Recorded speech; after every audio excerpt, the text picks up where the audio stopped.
What is up, everybody? My name is Jericholic8704, here to give you another episode of Raw is Jericholic8704. Kind of redundant with all the Jericholic8704s, but let's get on with it. This Raw is June 30th, 2003, emanating from Buffalo, New York. I know this Raw review is a little late, but this Raw kind of sucked ass, so really, you're not missing out on much.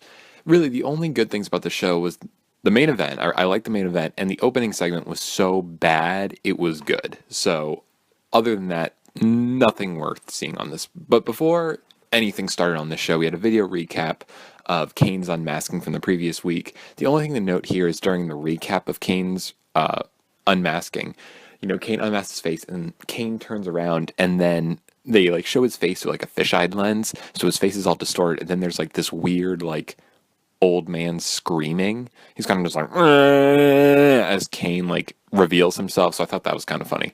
Anyway, we have our opening segment is a highlight reel. Jericho's already in the ring when Raw starts. Jericho says he's not going to have Kane as his guest. Jericho actually stumbled over his words. He said Kane looked like Krusty the Clown on crack cocaine. I think his words got jumbled up there.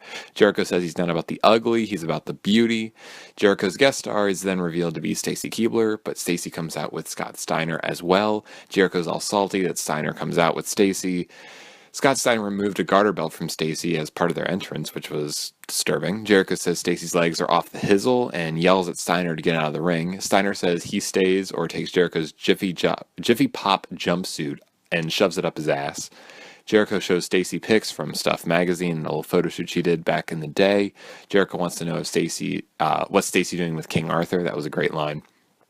Jericho says he's not only a legend in the ring, but a legend in the sack. Another great line. This was full of great lines, mainly because they came from Scott Steiner. Scott Steiner says he knows a woman is a peach, and then in his I can't do the Scott Steiner voice, but in his Scott Steiner twang, I love the nectar of their juices, especially the long stems, as he caresses Stacy Keibler's legs. Really weird.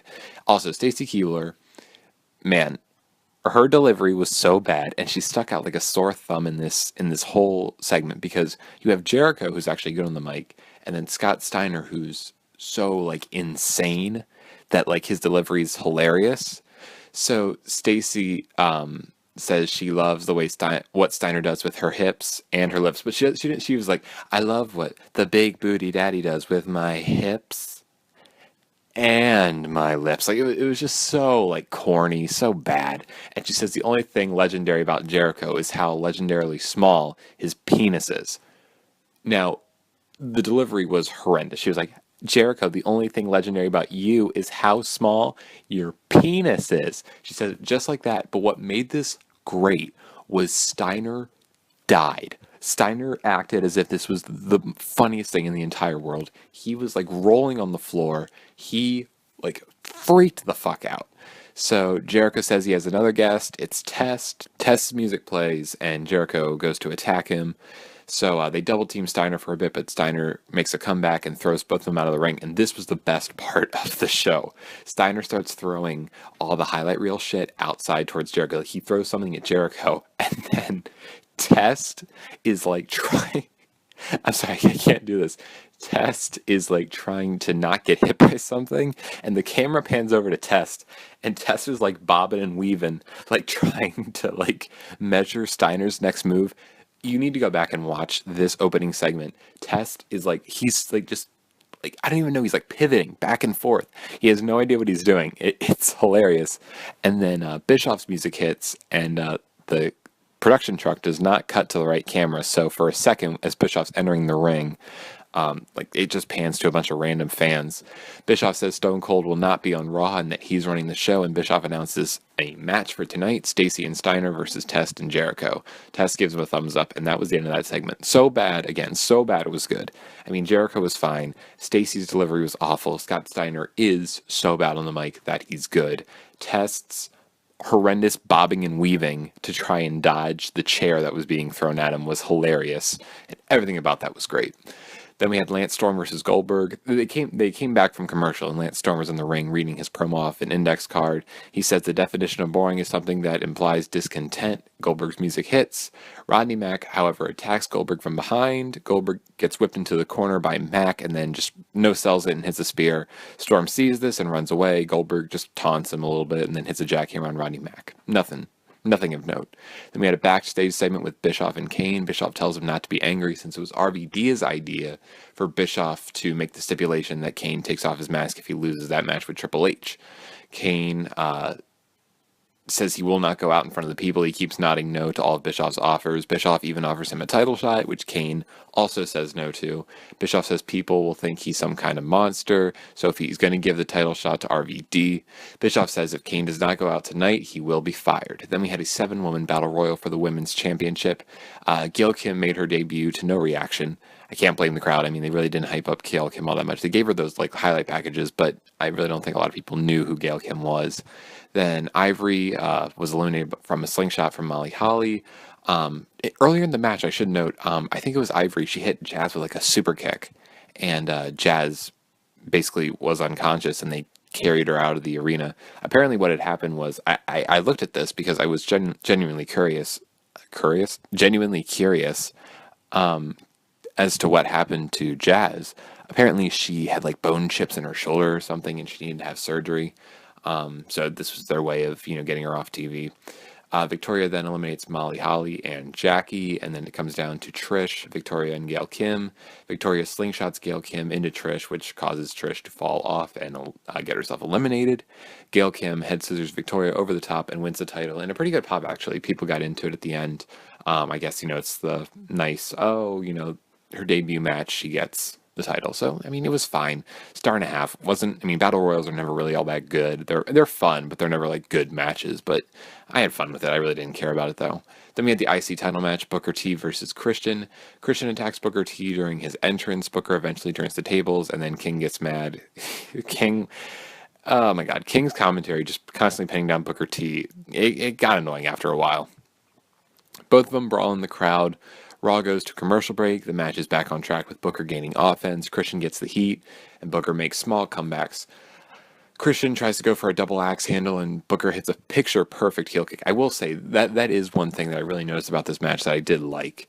How many times have we tried to see someone hit a super kick or some sort of kick when someone's coming down from the top rope? It usually goes wrong, or it looks so weird that you just have to buy into the fact that it's pro wrestling and wacky moves are going to happen all the time. Christian went for a double axe handle, and Booker T literally hit him right on the jaw. It's he aimed it just right, so I will give Booker a lot of props for that. Christian tries to go for a double axe handle again, misses. Booker goes for a scissors kick and a bookend, but Christian counters. Booker hits a scissors kick on the rope and goes for a top rope move, but gets crotched. Christian hits a superplex, and then Booker T cradles Christian for a 3 count. Booker T's music plays. He's got the title. Everyone's going crazy. Then Bischoff comes out for... This was the show's gimmick. It was going to be Bischoff comes out to make amends to what happened in the main event, or whatever match was going to happen. And then Bischoff comes out and plays the replay, and it shows that it was a double pin. Booker T and Christian shoulders were both down for the count of 3. Therefore, Christian retained. So Booker T is once again screwed. So after the Intercontinental title match, we had a backstage segment between Kane and Rob Van Dam. RVD says he can't believe Kane would turn down a title shot at the risk of getting fired. He says it was his idea for Kane to unmask. RVD says the fans will accept him. Kane says they won't. Well, I shouldn't say that. Kane has been like a hermit this entire Raw. And then RVD said they'll accept you. And then Kane's like, no, they won't. And Kane did his little yell. RVD says, well, I hope you don't hate me. And then RVD walks away. And then, the camera pans to Kane. And then there's you hear this subtle, I do hate you, Rob. So, foreshadowing. Then we had Chris Jericho and Test versus Scott Steiner and Stacy Keibler. Jericho is wearing the ugliest pair of tights ever, which is something I want to tackle, Jericho tights. I've been planning on making a top 5 Jericho tights video for 2 months now. Eventually, someone did ask for my Jericho Q&A what his top 5 pair of tights are. So I'll get those when I cross the bridge and when I come to it. But the tights Jericho wore today were the ugliest tights I've ever seen in my life. He didn't wear them very often, and that's a good thing because these tights were disgusting. The problem was, I think they were supposed to be like a gold color. It's like it was the gold tights with like a purple on the side. And the problem with that was like Jericho isn't really pale, but he's also not really tan. So like the gold kind of turned to like a flesh color. So it looked like it looked like Jericho was naked for a second. So like it looked really bad. Jericho's, because of the way Jericho's skin tone is, he's much better wearing, the red, blue, and black, like those colors.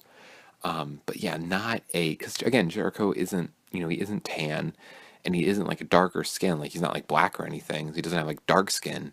So like that color really kind of like blended into his skin. So like it looked really, really bad. Anyway, Steiner hits an atomic drop, and JR says it could not hurt because Tess does not have any testicles, which I thought was clever wordplay. Steiner gets knocked out of the ring, and Jericho attacks him. Jericho and Tess get the heat on Steiner. There's a great moment from Tess when he tried to mock Steiner for doing push-ups mid-match, and all of a sudden he just started doing jumping jacks.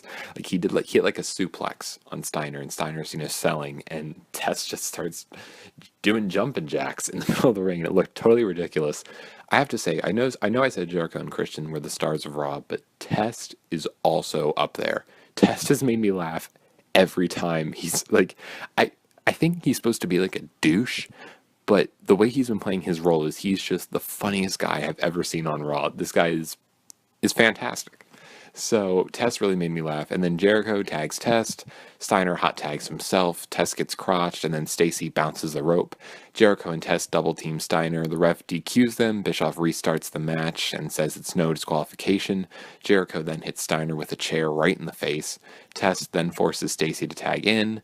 Test just drags Stacy into the ring and then pump handle slams her for the win. There was a great moment when Test pump slams Stacy. There's one guy, like one random dude in the crowd, just like raises his arms in the air, and then everyone else is just in stunned silence. Test gets the 1, 2, 3. Him and Jericho hug. This was a dud. Now let me explain why. I guess I don't even know how people would respond to this. I do not want to see a man beating up a woman. You know what I mean?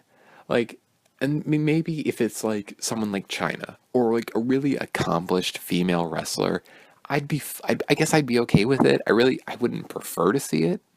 But someone like Stacy Keibler, who's, like super skinny and clearly isn't a wrestler, who isn't an athlete, why would you have someone pump handle slam her? I guess like you could argue Mae Young too. Like I thought it was funny when Mae Young got pump handle slam, but like Mae Young has like a reputation for doing that, and Mae Young like was in the wrestling business when she was younger, so like she's an icon. You know what I mean? But like Stacy, I don't know. It just felt wrong. You know what I mean? Like considering the storyline, like I actually thought about the storyline when I was watching a match. Go figure. Like it just, I don't know. I just didn't like it. It made me feel uncomfortable. It didn't get any heat on Tess. It didn't get any heat on Jericho. No one cared. I shouldn't say no one cared. No one cared in terms of story. Like, it just made everyone uncomfortable. Like, who wants to watch Stacy Keibler get pump handled? And it just wasn't good. And like the fact that like you had this 2-on-1 handicap match, basically, that was just so boring. Like this match was just, it sucked. I hated it. I hated every second of it. And this like went to a commercial break. And not worth it at all. This was not good. I didn't like this match at all. Again, I gave it a dud. Worst match on the show by far. It really, the big climax, the big payoff was watching Stacy Keibler get pump handle slammed by someone who could literally rip her in half. They showed it during a commercial break, a video of Stacy being carried away, and one dude whistled. So classy guy there. Anyway, we had Rico versus Maven. Rico's gimmick is basically that he's gay. Rico grabs Maven's ass, and then Maven jumps, and then Rico bends down the ropes, and he Eskimo kisses Jackie. Rico reaches down in his pants and gives Maven his hotel room key. Maven gets a headlock in, and Rico kisses him. Jackie holds down Maven as he gets into the ring so Rico can get the offense. JR says the crowd is stunned by Rico to cover the fact that no one, and I repeat, no one, gave a fuck about this match, and who could blame them? It's Maven, the generic-looking Tough Enough winner, versus Rico, and Rico's gimmick change came out of nowhere. Who could care about this match? Maven hits a top rope bulldog and Jackie saves Rico by putting his foot on the rope. Maven goes for another top rope move and Jackie pushes him off. Rico hits a martial arts kick for the win. This is a dud. I mean, sure, there wasn't anything technically wrong with the match. It was just stupid and boring and no one gave a fuck. Then we had Randy Orton versus Tommy Dreamer in another match no one cared about. Evolution still has this generic-ass theme that's modeled after Line in the Sand, but they didn't get the actual Motorhead song yet. Maybe they don't have the rights to it, but I doubt it because they show, I mean, Triple H has the King of Kings theme and the game theme, so they definitely have the rights to it. It's not like one of those things where like, the network will like dub over someone's theme. Oh, like the worst example of that is DDP, because DDP had Smells Like Teen Spirit by Nirvana, an instrumental version of it, as his WCW theme, but they have to dub over it because they don't own the rights to that song, Nirvana does. And so they have to dub over his theme. I know they dubbed over Jericho's theme, Jericho's old WCW theme, because I believe that is a song by Pearl Jam. Or it's like basically a ripoff of, I think, Even Flow. I think that's what it's called. I might be wrong about that, but it's definitely a Pearl Jam song.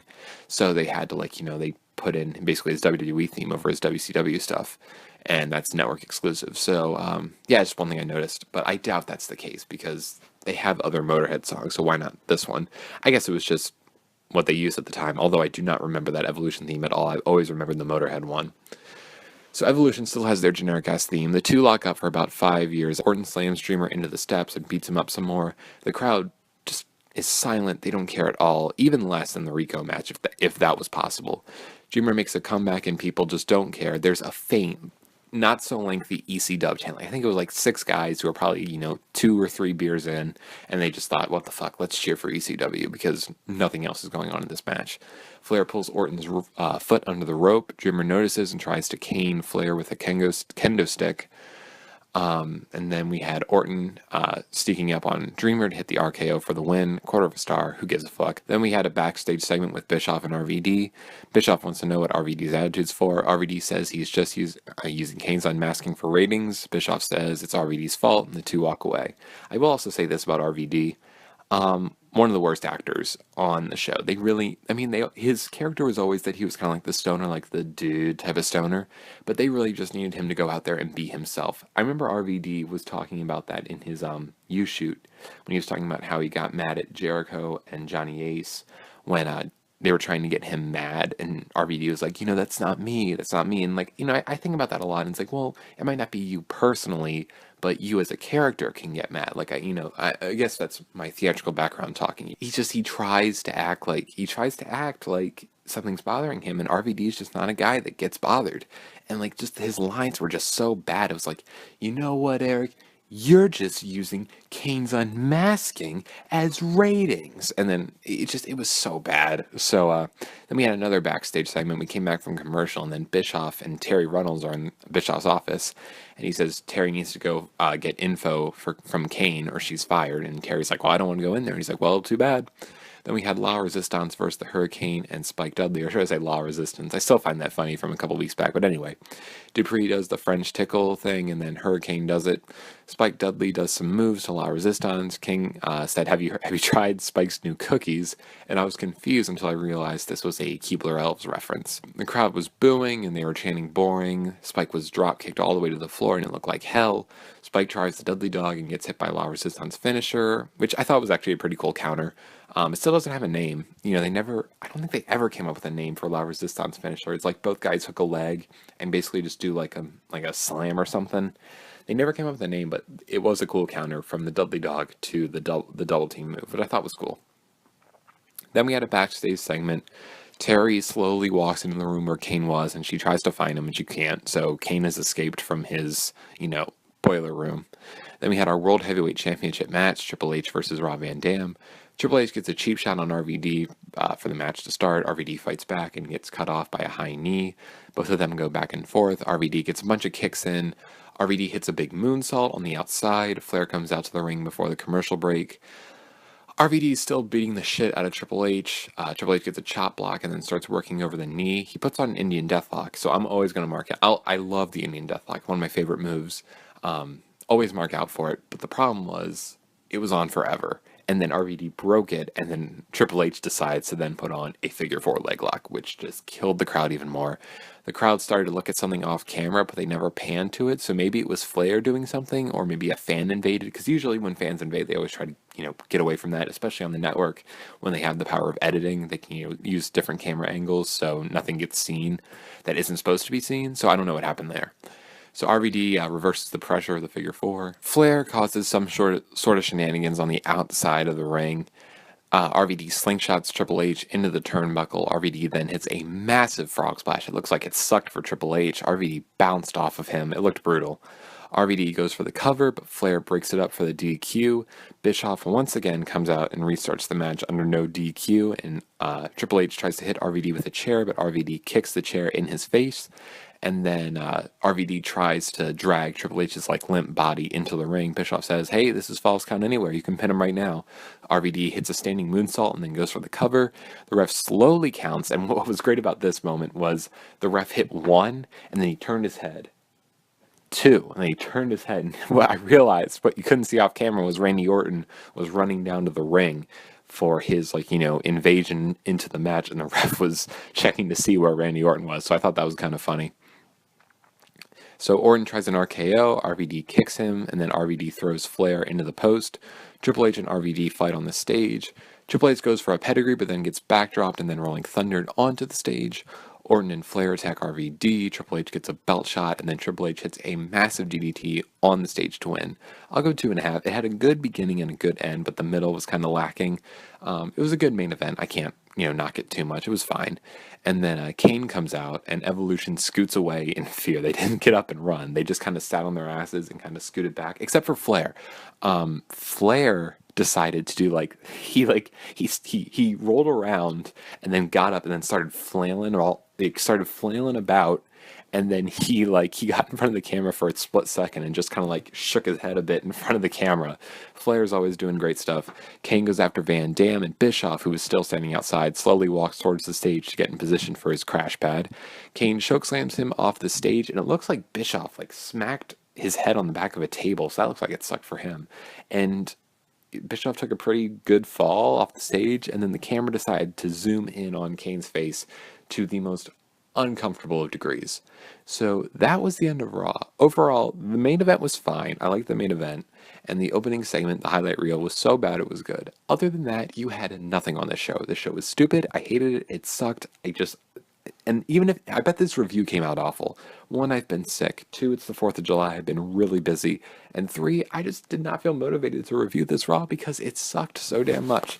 So hopefully next week's Raw is much better. It's in Montreal, so that should be interesting. So I will see all of you later.